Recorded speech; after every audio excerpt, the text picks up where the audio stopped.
বৌদি, তুমি আমাকে ডাকলে? হ্যাঁ রিয়া, শোন না, অনেক দেরি হয়ে গিয়েছে।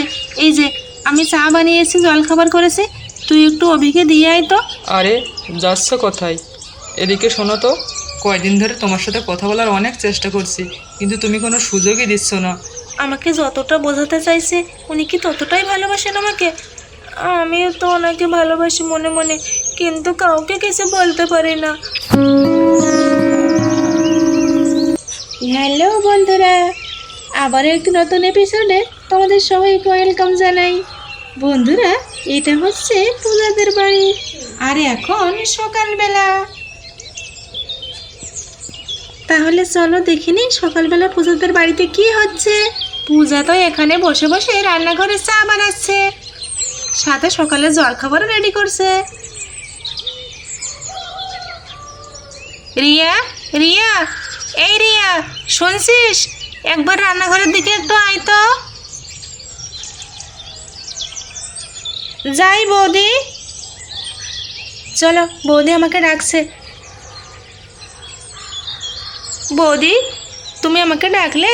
কিছু বলবে নাকি? হ্যাঁ রিয়া, শোন না, অনেক দেরি হয়ে গিয়েছে। এই যে আমি চা বানিয়েছি, জলখাবার করেছি, তুই একটু অভিকে দিয়ে আয় তো। আমার একটু রান্নাঘরে কাজ বাকি আছে, আমি এগুলো সেরেই ঘরে যাব একেবারে। যা রিয়া, এই চাটা একটু অভিকে দিয়ে আয়। ও অভিবাবু, কিন্তু উনি কোথায় এখন? আরে কোথায় আবার, ঘরে ঘুমাচ্ছে। যা গিয়ে দেখ, এত বেলা হয়েছে, ওই ছেলেটার ওঠার নামও নেই। গিয়ে চাটা দিয়ে আয়, আর বল হাত মুখ ধুয়ে এদিকে আসতে, খাবার খেয়ে নেবে। আচ্ছা বৌদি, ঠিক আছে, দাও, চাটা দাও। ওই যে নে, ওখানে রাখা আছে। তারপর রিয়া ওখান থেকে চা নিয়ে অভির ঘরে যায়। অভি তো ঘরে ঘুমিয়েছিল। আমার অভিবাবুর সামনে যেতে কেমন একটা লাগে। বৌদি যে কেন আমাকে দিয়ে চা পাঠাচ্ছে? দূর, চলো নিয়েই যাই। চাটা দিয়েই আমি চলে আসবো, ওখানে একটু মুহূর্ত দেরি করবো না।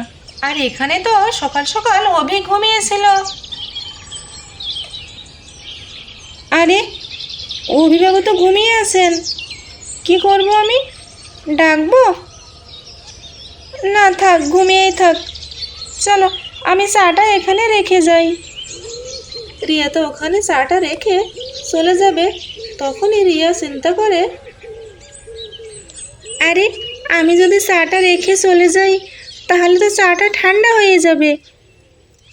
চলো, আমি ওনাকে ডেকেই দিই, চাটা খেয়ে নেবে, তা না হলে ঠান্ডা হয়ে যাবে। আমি ডেকেই চলে যাব। কি বলে ডাকবো আমি আসলে? অভিবাবু? হা, চলো উঠে পড়ি। সকাল হয়ে গিয়েছে মনে হচ্ছে। ওই তো উনি উঠে গিয়েছেন মনে হচ্ছে। অভিবাবু, আপনার জন্য চা নিয়ে এসেছি, চাটা খেয়ে নিন, ঠান্ডা হয়ে যাবে। আমি গেলাম কিন্তু। তারপর যখন ওখান থেকে রিয়া চলে যেতে থাকে, তখন অভি রিয়ার হাতটা ধরে ফেলে। আরে যাচ্ছ কোথায়? এদিকে শোনো তো। কি করছেন এটা? ছাড়ুন, আমার হাতটা ছাড়ুন বলছি। ছাড়বো বলে ধরেছি নাকি? এসো আমার কাছে এসো। আরে অভিবাবু, কি করছেন এটা? কয়দিন ধরে তোমার সাথে কথা বলার অনেক চেষ্টা করছি, কিন্তু তুমি কোনো সুযোগই দিচ্ছ না। আসলে রিয়া, তোমার সাথে আমার অনেক কথা আছে। তুমি কেন আমার কথা বুঝতে চাইছো না বলো তো? আরে ছাড়ুন তো আমাকে, ছাড়ুন, আগে আমাকে উঠতে দিন। সকাল সকাল এসব কি করছেন বলুন তো? আরে শোনো শোনো, আমার কথা শোনো। কোথায় যাচ্ছ? আসলে তোমার সাথে আমার সত্যি অনেক কথা আছে, প্লিজ আমাকে অ্যাভয়েড করো না। শোনো আমার কথাটা। আচ্ছা ঠিক আছে, বলুন কি বলবেন, আমার অনেক কাজ আছে ঘরে।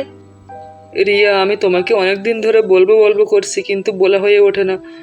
আসলে তোমাকে আমার অনেক ভালো লাগে। তোমাকে আমি অনেকবার বলতে চেয়েছি, কিন্তু তুমি আমাকে অ্যাভয়েড করে গেছো। কিন্তু আজ আমি না বলে আর পারছি না। প্লিজ আমাকে এত কষ্ট দিও না। আমি তোমাকে ভালোবেসে ফেলেছি রিয়া। অভির এই কথা শুনে রিয়া তো হতভম্ব হয়ে গেল, তার মুখ দিয়ে কোনো কথাই বের হচ্ছিল না। প্লিজ রিয়া, তুমি আমাকে অ্যাভয়েড করো না প্লিজ। আমি তোমাকে ছাড়া থাকতে পারি না। দেখো না আমি কয়দিন ধরে তোমার পিছু পিছু কেমন ছুটছি, কিন্তু তুমি তো আমাকে এড়িয়েই চলো, কোনো রেসপন্স দাও না। কি করব আমি? আমার তো ঘুম খাওয়া সব উঠে গিয়েছে। এদিকে রিয়া তো শুধুমাত্র অভির দিকে তাকিয়েই ছিল, তার মুখ দিয়ে কোনো কথা বের হচ্ছিল না। ওহো রিয়া, কিছু বলো না প্লিজ, এভাবে চুপ করে থেকো না, আমার কথার অ্যান্সার দাও। রিয়া, রিয়া, আরে কি হলো তোমার? কোনো কথা বলছো না যে? হ্যাঁ বলছি তো, বলছে যে আপনার চাটা ঠান্ডা হয়ে যাচ্ছে, ওটা আপনি খেয়ে নিন। আরে দূর, রাখো তো তোমার চা, আমি যেটা তোমাকে বলছি সেটার উত্তর দাও। অভি, আসলে আমি আমি কিছু বুঝতে পারছি না, আমার খুব ভয় করছে। কিসের ভয় তোমার রিয়া? আমি তো আছি তোমার সাথে, তুমি আমার হয়ে যাও। আমি তোমাকে ছাড়া থাকতে পারি না, আমি তোমাকে খুব ভালোবাসি যে রিয়া। কিন্তু দাদা বৌদি এসব জানতে পারলে খুব অখুশি হবে, আমি নিজেদের আত্মীয়দের ভিতরে এটা করতে পারি না। আরে কিছু হবে না রিয়া, আমি তো বলছি আমি আছি, আর আমি ভালো চাকরি করি, আমাদের সংসারটা আমরা নিজেরাই গুছিয়ে নিতে পারবো। দেখবে দিদি জামাইবাবু কোনো আপত্তি করবে না। প্লিজ রিয়া, তুমি আর আপত্তি করো না, তুমি একবার তো হ্যাঁ বলে দাও। আপনার চাটা ঠান্ডা হয়ে যাচ্ছে, আপনি চাটা খেয়ে নিন, আমি এখন আসি, পরে কথা বলবো, পরে কথা বলবো, আমি আসি এখন। না না রিয়া, আজ আমার কথার উত্তর তোমাকে দিতেই হবে, তুমি এখান থেকে কোথাও যেতে পারবে না, আমি তোমাকে একদম ছাড়বো না। আগে বলো, তুমি আমাকে ভালোবাসো কিনা বলো। তুমি সবসময় এভাবে এড়িয়ে যাও, কিন্তু আজ তোমাকে একটা উত্তর দিতেই হবে। আমি কি বলবো বলুন তো, আমার মাথায় কাজ করছে না, আমার ভালো লাগছে না কিছু। আসলে বন্ধুরা, রিয়াও মনে মনে অভিকে ভালোবেসে ফেলেছে, কিন্তু সে তার পরিবারের কথা চিন্তা করে অভিকে কিছু বলতে পারছে না। কিন্তু অভি তো নাছোড়বান্দা, রিয়ার কথার উত্তর না নিয়ে রিয়াকে ছাড়বেই না। বলো রিয়া, আমাকে কিছু তো একটা বলো। এসব আমি খুব ভয় পাই, আসলে আমি আগে কখনোই এমনটা করিনি, আমাকে একটু সময় দিতে হবে, আমি আগে একটু চিন্তা ভাবনা করে দেখি, তারপরে আপনাকে জানাবো। আমার আমার এসব খুব ভয় লাগে। ওহো, কিছু হবে না বললাম তো। ডার্লিং, তুমি আমাকে এভাবে অ্যাভয়েড করো না, আমি তোমার সাথে আছি, দেখবে দুজন মিলে সব সলিউশন করে নেব। না, তারপরেও আমাকে একটু চিন্তা ভাবনা করতে হবে, আমি এখন আসছি। আর শুনুন, বিকেলে আপনি ছাদে যাবেন, আমি আপনার জন্য ছাদে ওয়েট করব, আমি একটা ডিসিশন নিয়ে আপনাকে জানিয়ে দেব।